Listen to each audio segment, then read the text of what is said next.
Hey, everybody, and welcome to Wednesday's Church at Home with Rachel. Glad to see you. Hope you're having a great day. Hope you're staying warm if you're cold, and if you're hot under the collar, I hope you find a way to get cooled down. Gentle conversations, a game of cards, you know, marbles, whatever it takes to just set aside the frustrations of everything going on in the world and just have some fun. Today, I'd like to share with you from a book I have been reading called Eruption to Hope by Jean Vanier. And a while back, I read this every day, but it's kind of heavy. It takes a bit of time to sort of wrap your head around what he's saying. So I get about 4 pages read every day. But I'm going to read you a paragraph from his chapter called Love, Presence, and Communion. It says, there are several aspirations of the human being. The first, which we have felt ourselves, or in the boys and girls or the adults for whom we are responsible, is the need to live. This is translated by a thirst for liberty and independence, by a desire to progress, evolve, create, and do beautiful things. It is felt also in the need to orientate one's life towards the universal truths, to accomplish what is noble and generous, and to be recognized by others for what we have done. One of the greatest sufferings of man is to feel imprisoned, limited. Man is constantly seeking to break through the limits of his being. He refuses to be closed in. That is why our hearts are often filled when we are before vast horizons and mountains. These needs for life, action, and creation are part of an aspiration towards light, which attracts us. We like to look at it, to be warmed by it, and to rest in its harmony and beauty. Now, for those of you who are like, oh man, this was written in like 1971. So back in the day before people realized that that saying man, meaning human beings, wasn't sufficient. So that's what he's let go of that, ladies and gentlemen who are frustrated, and just it is what it is, and we know what he meant. But this idea that we aspire to something that's sort of greater than we are. How many of us, if we're being honest, would really not admit that we like it when we're acknowledged for something we've done well?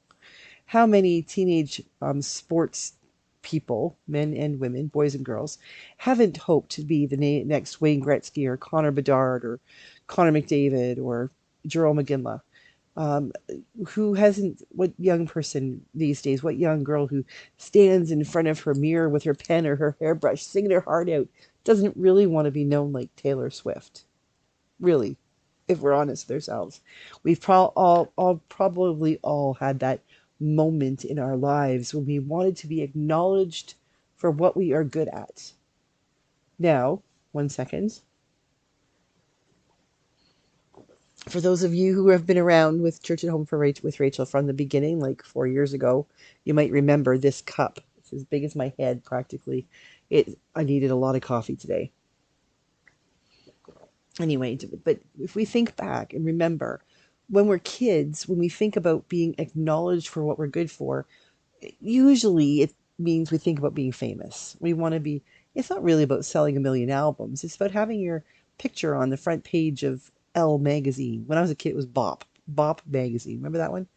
Knowing that other kids your age were peeling the picture out, taking the staples out, and taking tape to the back of your magazine picture and putting it on the wall, much to their parents' chagrin, when they knew that when the picture came down eventually, so would the paint peel with it.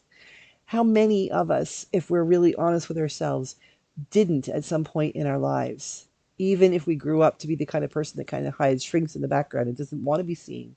How many of us haven't had a moment at some point where we have just been like, hey, look at me. I am good. I am worthy. How come I don't get accolades? Why don't I get paid millions of dollars to sing or to play a game or literally to play a video game? There are people now apparently who actually, people will watch them on YouTube playing video games and they get paid for it. I don't get that. But anyway, to each his own. This idea that we strive for something that's bigger than we are. That when we go, I know how many times I have stood on the edge of a lake or on the ocean when I lived in Halifax, and go down there to this rocky point where The boys, my stepsons called it the rocks of doom from like I don't know something from like The Hobbit or Lord of the Rings or something.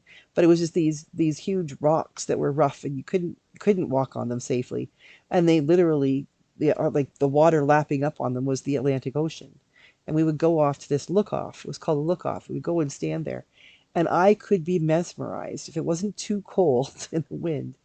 I could sit there on the bench for lengthy periods of time and just be absolutely mesmerized by the coming and going of the wind on the waves.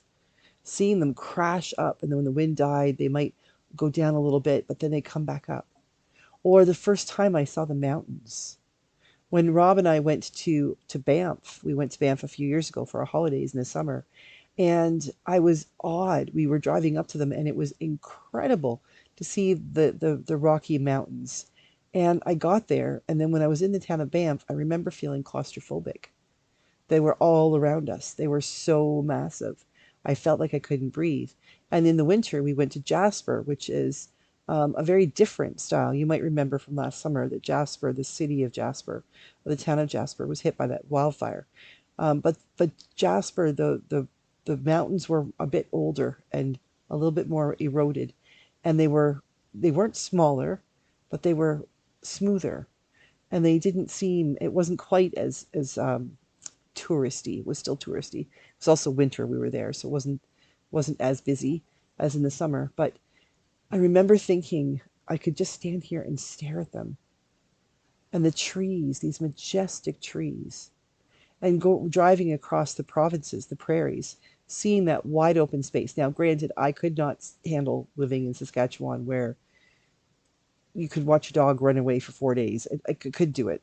But when you're only there for a short time, to see it when you're driving through it, to see the wind and the sun on the sheep, on the wheat, on the fields of wheat, and seeing this, it was looked like a golden blanket shimmering and moving, just absolutely incredible. And I realized that my breathing changed as I was watching the wheat. My breathing would change as I would watch the waves crash on the rocks.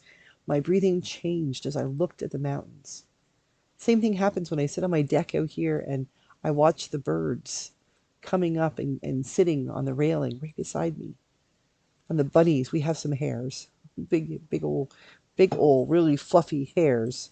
They're big, and I see them playing around on the grass underneath the trees, and it's breathtaking to be in that place that is bigger than I am, because I'm aware that the Creator, the one who created these things, did so, and this is what makes the Creator famous, appreciated when we take the time to listen and watch and appreciate the very things, the very tiny things, the non-essential things like a rabbit or blades of grass or a robin dancing around on a railing.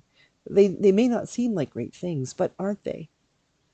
And that's the thing that we need to recognize, is that in our own lives, we tend to think in terms of, if only I could be Taylor Swift or Travis Kelsey, if only I could be a Tim Waltz or Kamala Harris. Some people might be thinking, if only I could be Elon Musk or Trump. We won't go there. But you know that those people who crave those things, when actually what we really are craving, I think, is that sense that we are important, that we were created beautifully, and that because of who we are, we're worth saying, wow. And the truth is, you are a wow person. We may never have met, but I know that if I met any of you, and I've met a couple of you in person, I know that if I met you, I would be wowed by you, because you are unique, and you are you, and no one else is like you. God created you, and God said, this is very good.